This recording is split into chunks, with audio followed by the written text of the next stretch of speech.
Now, you can see them on street corners and under bridges, but how many homeless people does Kansas City really have? New at 5, Eric Schultz shows us who's trying to answer that question and what they're doing to get that answer. Have you ever been treated for drug or alcohol abuse? No. Steve Taylor isn't interviewing for a job. He already has one. This volunteer just wants to know if the homeless are getting what they need. Where do you go to get medical treatment? He gets most of what he needs at this shelter, Hope and Faith Ministries. But what he really wants is his own home. I'm not as young as I used to be.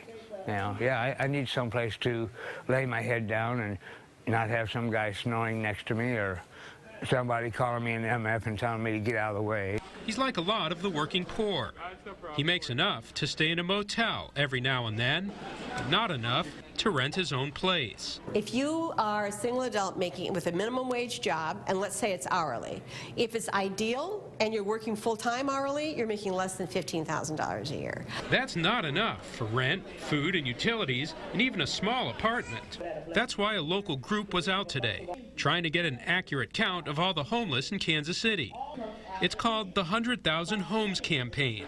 They also want to know which homeless have the most urgent needs. The long-term goal is to house 100 people in our community by June 30th. That group may or may not include Steve Taylor. Oh God, yes, I would like to have a place of my own, a yard to mow, a dog in the backyard maybe, I don't know. He would even settle for a small apartment.